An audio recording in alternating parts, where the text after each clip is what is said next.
Hello दोस्तों, यदि आप 2023 में मैट्रिक का एग्ज़ाम देने वाले हैं तो ये वीडियो आपके लिए काफ़ी महत्वपूर्ण हो सकता है, क्योंकि इसमें हम लोग देखेंगे भारतीय वन पब्लिकेशन का पूरा ऑब्जेक्टिव सॉल्यूशन, जिसकी शुरुआत करेंगे पहला चैप्टर से, जिसका नाम है यूरोप में राष्ट्रवाद और उदय और विकास। तो चलिए आज का वीडियो हम शुरू करते हैं। आज का पहला प्रश्न रहा,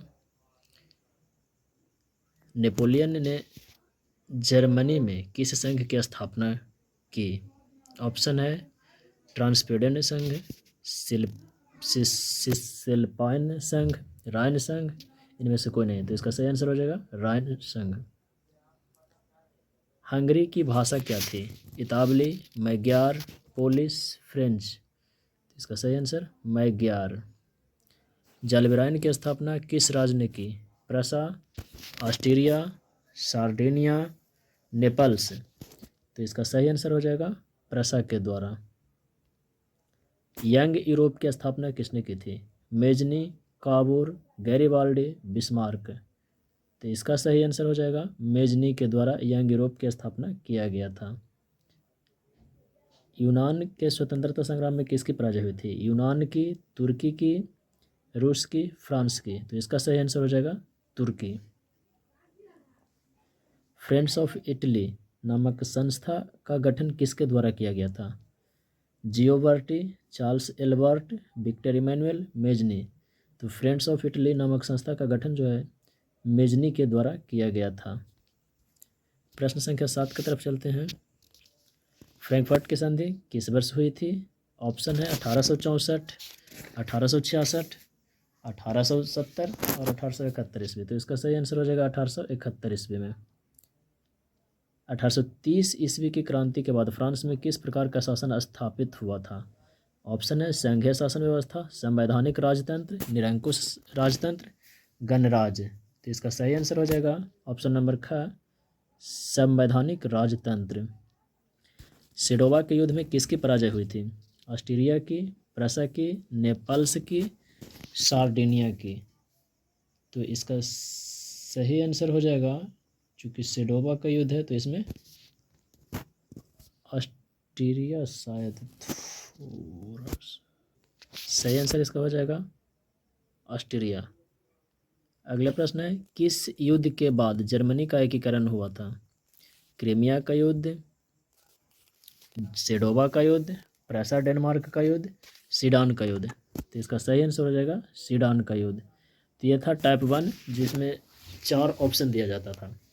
इसके बाद टाइप 2 की तरफ चलेंगे, जिसमें है रिक्त स्थानों की पूर्ति करें।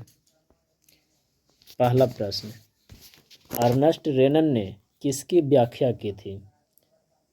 तो इसका जो आंसर होगा राष्ट्रवाद की व्याख्या किया था। किसकी व्याख्या किया गया था? तो राष्ट्रवाद। दूसरा है फ्राइडरिख लिस्ट जर्मन थे, तो ये क्या थे? तो ये एक अर्थशास्त्री थे। क्या थे? अर्थशास्त्री थे। मेटरनिख ऑस्ट्रिया का क्या था? तो मेटरनिख ऑस्ट्रिया का एक चांसलर था। मेटरनिख ऑस्ट्रिया का क्या था? तो चांसलर था। अगला प्रश्न है, खालिस्तान को यूरोपीय सभ्यता का पालना कहा जाता है। तो इसमें हो जाएगा यूनान को, किसको? यूनान को यूरोपीय सभ्यता का पालना कहा जाता है। अगला है, एड्रियानोपोल की संधि तुर्की और किसके बीच हुई थी? तो एड्रियानोपोल की संधि तुर्की और रूस के बीच में हुआ था। तुर्की और रूस के बीच में। अगला प्रश्न है, यंग इटली की स्थापना किसके द्वारा किया गया था?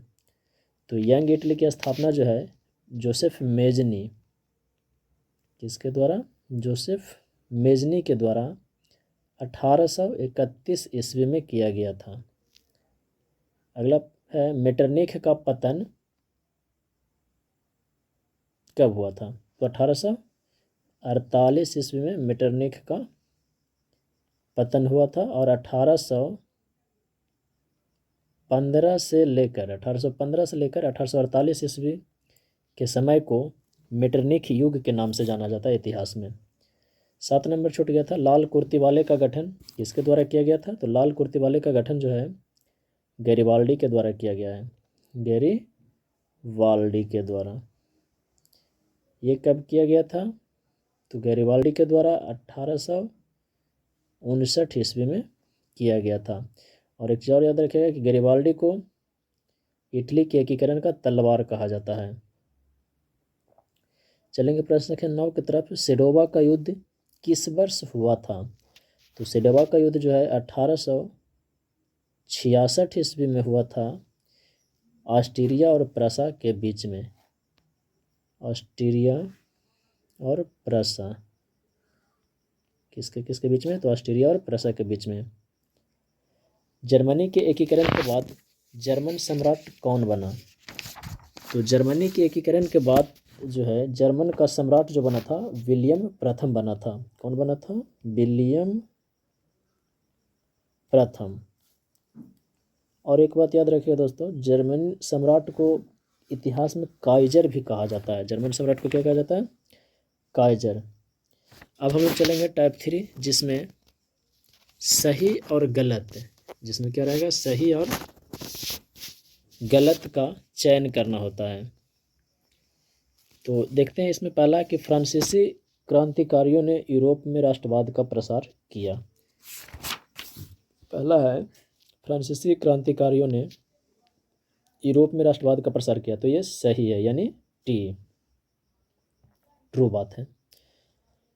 दूसरा है मेटरनिख उदारवादी राष्ट्रवादी था। उदारवादी राष्ट्रवादी था, तो नहीं, ये गलत है।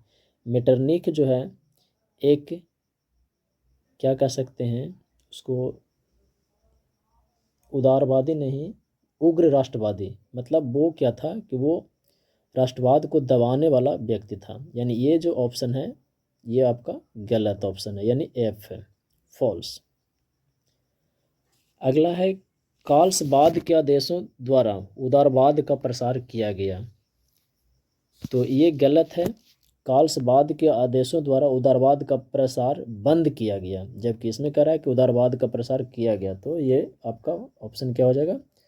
गलत हो जाएगा। अगर रहता उदारवाद का प्रसार बंद किया गया तो ये सही हो जाता, लेकिन उदारवाद का प्रसार किया गया तो ये गलत है। अगला है नव गुएल्फ आंदोलन जर्मनी में हुआ था, तो नहीं, नव गुएल्फ आंदोलन जर्मनी में नहीं हुआ था, ये हुआ था इटली में हुआ था। कहाँ हुआ था? तो इटली में हुआ था। और अगला है रक्त और लौह नीति का अवलंबन मेजनी ने किया था, ये भी गलत है। ये मेजनी के द्वारा नहीं किया गया था, ये किया गया था रक्त और लौह की जो नीति है वह बिस्मार्क के द्वारा अपनाया गया था। किसके द्वारा? बिस्मार्क के द्वारा। तो आज ये 3 टाइप का प्रश्न था जिसको हम लोग आज इस वीडियो के माध्यम से हल किए। अगले वीडियो में हम आएंगे